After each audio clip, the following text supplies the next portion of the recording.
Akkam jirtu kabajamtoota jaalatamtoota hordoftoota keenya bakka jirtetti nageenya waaqayyoo isiniif haa baay'atu. Guyyaa har'aa kana karaa salphaatiin bilbila keenyarraa yuutuubii namaa yookaas iimeelii nama biroo akkaataa kamiin rimuuf gochuu akka dandeenyu yookaas akkaataa kamiitiin bilbila keenyarraa balleessuu akka dandeenyu sitti agarsiisa. Kanaan dura namoota baay'eetu koomentii irratti na gaafachaa ture. Namoonni tokko tokkos karaa waasaappii fi karaa adda addaa waan kana akka isinitti agarsiisuu fi na gaafachaa turtan. Egaa baay'een keessan beektu. Namoonni haaraa taatan garuu sin rakkisuu danda'a. Keessattuu yeroo tokko tokko bilbila haaraa gaafa bitattanii bilbila isa tokkorraa yookaas bilbila kan nama biraa irratti akka carraa guuttanii isarraa immoo balleessuudhaaf akkaataa isaa gaafa wallaaltaa sin rakkisuu danda'a waan ta'eefanii barumsa kana qabadhee isiniif dhufee jechuudha. Egaa wanti iimeelii kun yoo gadi fageenyaa hin hubatan ta'e xiqqoo nama rakkisuu dandeessu waan ta'eef. Egaa yeroo jalqabaatiif chaanaalii keenyaaf haaraa kan taatan sabiskiraayib gochuu hin dagatinaa. Gaafa sabiskiraayib gootanii barnoonni keenya kallattiidhaan isin bira ga'uu mala waan ta'eef jechuudha. Chaanaalii keenya erga sabiskiraayib gootan immoo oolii godhachuu qabdu jechuudha. Notifikeeshinii isaa oolii yoo godhattanidha dafee kan isin bira ga'u jechuudha. Kanaaf amma xumuraatti barnoota keenya wajjin turaachuun jaalladha. Kallattiimaan gara barnoota keenyaatti dabarraa. Egaa kana gochuudhaaf kallattii tokkoon isinitti agarsiisaa irra karaa adda addaatu jira.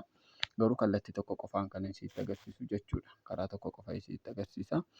Isas yuutuubii keenya keessa seenna. Fakkeenyaaf yuutuubii isa jedhu. Yuutuubii istuudiyoo utuu hin taane yuutuubii noormaalii keessa seennee ilaallaa jechuudha. Akka yuutuubii keenya keessa seenneetiin jala kanatti wantoota baay'eetu nu dhufa. Hoom kan jedhu jira. Shoorti kan jedhu jira. Mallattoon pilaasii jira. Sabiskiriipshiniin jira. Yuu kan jedhu jira jechuudha. Amma fakkeenyaaf kun waan mataa isaatii qabaa jechuudha hundumti isaa.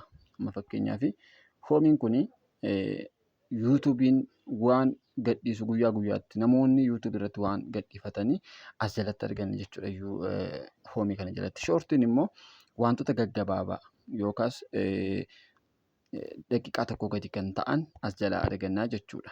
Wanta daqiiqaa tokko ta'an as jalaa arganna. Pilaasii kanarratti immoo gaafa ofii keenyaa poosti gochuu barbaadnu gaafa ofii keenyaa waa poosti gochuu barbaadnu mallattoo pilaasii sanarra xunnaa jechuudha.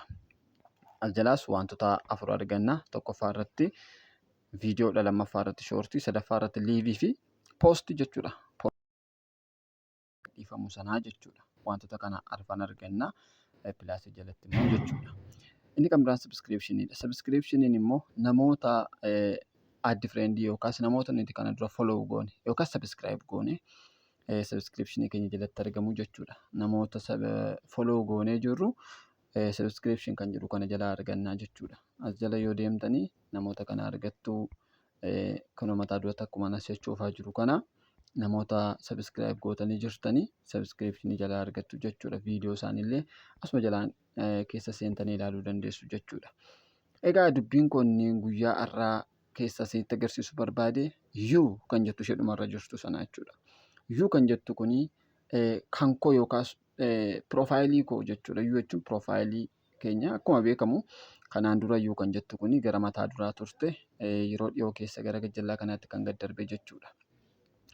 Innaa isa kanaafi maal goona yuu kan jedhu irraa al tokkoof erga xunne amma fakkeenyaaf kunoo maqaan piroofaayilii kootiin Ardostuub jedhee bakka kanatti banamee jira. Isa kanaaf jala kanatti immoo wantoonni sadii barreeffamanii jiru. Akka itti gahaa jiru sadii. Achi as gaafa haxooftan sheer chaanaal kan jedhullee dabalamee jira jechuudha. Innaa as jala illee wantoonni kun wantoota faayidaa qaqqabanidha jechuudha. Fakkeenyaaf keessa seennee ilaalle yoo ilaalle switch account kan jedhu kuni akkaawuntii kana jijjiirree kan biraa fiduu jechuudha. Switch account kana keessa gaafa seennu Google akkaawuntiin illee waama kana wajjin kan wal qabatu wantini Google keessa kan nu seensisudha jechuudha. Google piroofaayilii keenya yookaas iimeelii keenya jalqabarra kan jiru maal akka ta'e karaa itti ilaallachuu dhandhudha jechuudha. Google akkaawuntiin fakkeenyaaf yuutuubiin bilbilli keenya googiliin keenya mataa isaa irratti kamiin akka hidhamee jiru karaa itti ilaallannudha jechuudha. Turn on incognitoon kun immoo dhoksaadhaan yookaas utuu namni nurratti hin beekin yookaas utuu googiliin nurratti hin beekin karaa ittiin viidiyoo keenya taphachiifnu kana durallee kan waa'ee dhimma inkooginiitoo kana waan baay'ee barsiiseen ture waan ta'eef viidiyooma sana yoo dhaggeeffatan gaarii jedhee yaada. Inkooginiitoo keessa seenuun nan barbaachisu. Inkooginiitoo baneetan gara noormaalitti darbaa jechuudha. Inkooginiitoo keessaan seensisee waan ta'eef jechuudha. Tarnoof godheen keessaa ba'a. Amma tarni on gaafan godhu viidiyoon asirratti taphachiisu hundumtuu hin galmaa'u jechuudha. Inkooginiitoo on yoo godhe hin galmaa'u jechuudha. Egaa sheer chaanaaliin kun immoo sheer gaafa gootanii chaanaalii keessan namootaaf kallattii adda addaatiin sheer akka gootaniif isin agarsiisa jechuudha. Kun asuma jalatti akka argaa jirtan haala kanaatiin. Egaa guyyaa har'aa kana wanti nuti irratti ilaaluu barbaannu irra guddeessi karaa kamiitiin bilbila keenya irraa iimeelii namaa tokko rimuuf gochuu karaa itti dandeenyudha jechuudha. Kanan isinitti agarsiisuu barbaade. Isaafisuma jalqabaa irraa isinitti agarsiisee ture sanarraa al tokkoof switch account kan jettu sanarraa al tokkoof tuttuu jechuudha. Switch account kan jettu sana keessa al tokkoof tuttanii gaafa seentanii iimeelii kanaan dura bilbila keessan irratti hidhamee jiru hundumaa as jalatti isinii fidaa jechuudha. Iimeelii as jalatti isinii fidaa. Achi keessaa iimeelii itti jijjiiruu barbaaddan yookaas iimeelii of jalaa dileet gochuu barbaaddan fidattu jechuudha. Fakkeenyaaf haala kanaatiin fidaa jechuudha.